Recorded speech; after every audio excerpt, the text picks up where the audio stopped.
მოგესალმებით. ოდესმე დაფიქრებულ ხართ, როგორ ახერხებდნენ ასეთი პატარა ერის წარმომადგენლები სრულიად წარმოუდგენელ გავლენას მოეპოვებინათ მსოფლიოს უძლიერეს იმპერიებზე. დღეს სწორედ ამ საოცარ და ხშირად მივიწყებულ ისტორიას გავიხსენებთ.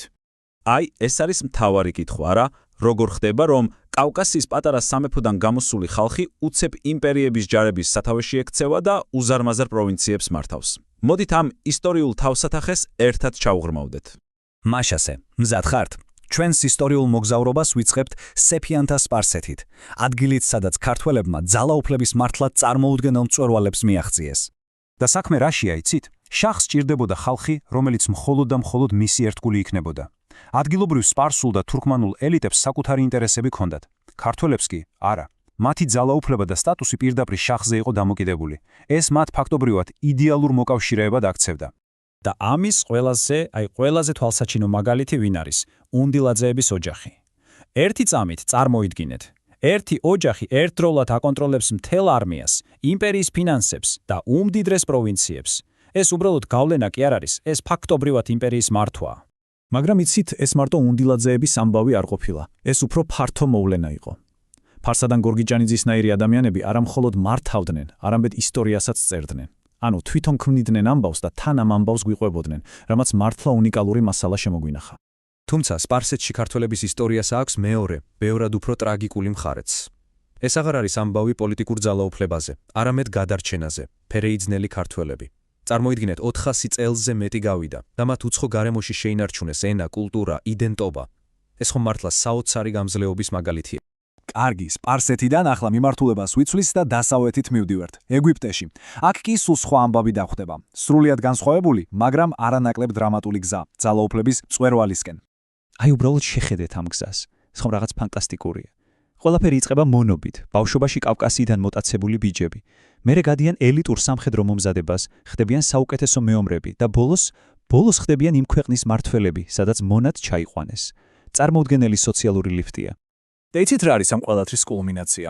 მე-17 საუკუნისთვის ეგვიპტის მმართველი ელიტა, მამლუქთა კასტა, ფაქტობრივად ქართული იყო.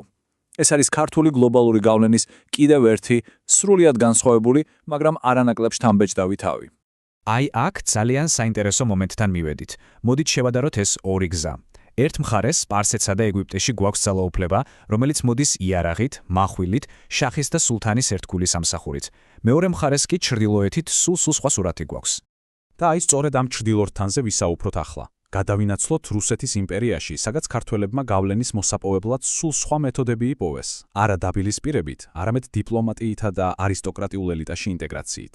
აქ დინამიკა რადიკალურად განსხვავებული იყო. იცით რა იყო მთავარი ფაქტორი? რელიგია. ქართველი თავადები არ იყვნენ უცხო მესამე ძალა, როგორც სპარსეთში. ისინი იყვნენ თანამორწმუნე, მართლმადიდებელი არისტოკრატები, რომლებიც სრულფასოვნად შეერწყნენ იმპერიის ელიტას. ეს იყო არა მსახურის, არამედ მოკავშირის, პარტნიორის გზა.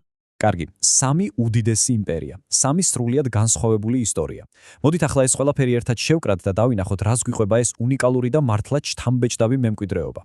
აი ეს ქრონოლოგია ვთიქრობ ყველაფერს ამბობს. შეხედეთ, მე-17 საუკუნე, სპარსეთი, მე-18 საუკუნე, უკვე ეგვიპტეც და რუსეთს. ანუ ეს არ ყოფილა რაღაც ერთჯერადი შემთხვევითი ეპიზოდი. ეს იყო საუკუნეების განმავლობაში მიმდინარე პროცესი, ფაქტობრივად გლობალური მასშტაბის ფენომენი. და სწორედ ამიტომ ვამბობთ, რომ ეს არის ის ისტორია, რომელიც დაიწერა არა მხოლოდ საქართველოს გეოგრაფიულ საზღვრებში, არამედ მსოფლიოს უდიდესი იმპერიების მადიანეში, მათივე ხელით, მათივე დედაქალაქებში. და ბოლოს მინდა დაფიქრდეთ ერთ რამზე. რას ნიშნავს ეს ყველაფერი? რას გვეუბნება ჩვენ დღეს ის ფაქტი, რომ შენი ქვეყნის ისტორიის ასეთი მნიშვნელოვანი ნაწილი სხვის მიწაზე, სხვის იმპერიებში იწერებოდა? აი ეს არის კითხვა ძალაუფლებაზე, იდენტობაზე და გადარჩენაზე, რომელზეც პასუხი ალბათ ყველამ ჩვენთვის უნდა ვიპოვოთ.